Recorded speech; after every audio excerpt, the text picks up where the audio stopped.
शांति तुम्हें, हाँ मैम साहब।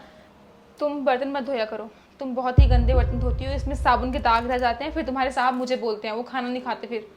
मैम साहब सॉरी, मुझसे गलती हो गई, आइंदा से मैं अच्छे से बर्तन साफ किया करूँगी, ठीक है? ये बात तुम पहले नहीं बोल रही हो, मैंने तुम्हें पहले ही बताया कि बर्तन ढंग से धोया करो, लेकिन तुमसे होता ही नहीं है, तो तुम रहन दिया करो करने को। हाँ, मैं देख लूँगी अपने आप, आज के बाद मत धोना।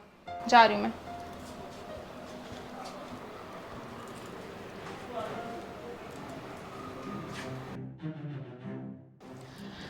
शांति सुनो, जी मैम साहब। तुम कपड़े धोने जा रही हो? जी।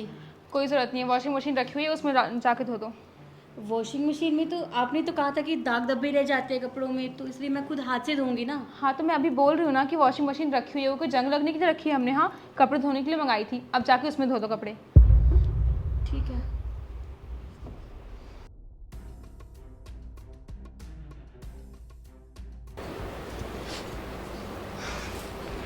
शांति धो इसे।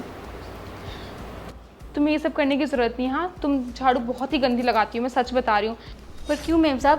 पूरी में तो धूल धूल हुआ रहता है, और तुम पोछोगी तो पूछो ही मत, वो तो और ही बेकार लगाती हो। अरे घर गंदा रहेगा तो बरकत कैसे होगी? हाँ, घर कभी गंदा नहीं होना चाहिए। और वो आके मुझे बोलते हैं कि तुम कैसा काम करवाती हो, तुम्हें करने की ज़रूरत नहीं झाड़ू आज से। पर मैम साहब मैंने ही तो आज तक यहाँ पर काम किया है, और आज से पहले तो आपने कभी नहीं कहा कि तुमने ये काम नहीं किया, वो नहीं किया।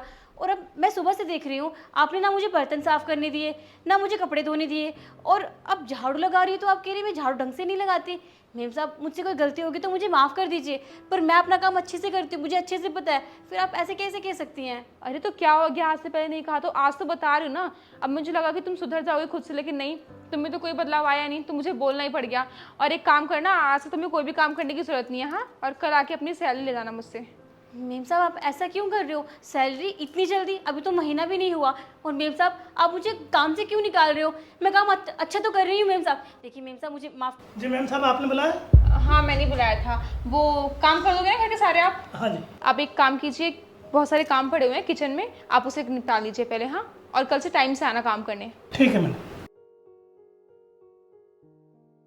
मेम साहब ये आदमी कौन है, और आप इसे काम क्यों बता रही हो? मेम साहब सारे काम तो मैं करती हूँ आज तक, और मुझे पूरे 3 साल हो गए हैं काम करते हुए, उसके बावजूद आपने नया नौकर रख लिया मेरे होते हुए।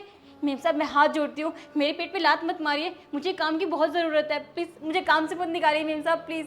अरे नहीं शांति, मैंने कब कहा तुमसे कोई गलती हुई है? मैंने तो ऐसा कुछ कहा ही नहीं, मैं बस कह रही हूँ कि तुम कोई काम मत करो ना, और मैं तुम्हें कल सैलरी भी दे दूँगी तुम्हारी। देखो शांति, मैं ये जानती हूँ कि तुम प्रेग्नेंट हो, और ऐसी हालत में तुम काम करोगी घर के, तो तुम्हारी और तुम्हारे बच्चे दोनों की लाइफ को रिस्क हो सकता है। तो मैं नहीं चाहती कि तुम ऐसा काम करो। हाँ, और वैसे भी तुम बहुत पहले से हमारे घर पे काम कर रही हो, और कुछ दिन अगर कोई और आके काम कर देगा तुम्हारी जगह पे तो क्या हो जाएगा? और तुम टेंशन मत लो, मैं तुम्हें सैलरी हर महीने दूंगी। और हाँ, तुम्हें एक काम करना पड़ेगा। हाँ बोलिए ना मेम साहब, क्या काम करना है? मैं सारे काम करूँगी। मेरे साथ खाना बनवाना पड़ेगा, वो क्या है ना, मैं अच्छा नहीं बना पाती हूँ। तो कोई बात नहीं मेम साहब, आप टेंशन मत लीजिए, खाना मैं बनाऊँगी, अच्छे से बनाऊँगी। हाँ, बस इतना करना है, और तुम्हें अपना ध्यान भी रखना है। मैं तुम्हें फ्रूट्स दिया करूँगी रोज़, और तुम्हें पूरा खाना पड़ेगा वो। जी मेम साहब मैं चलती हूँ।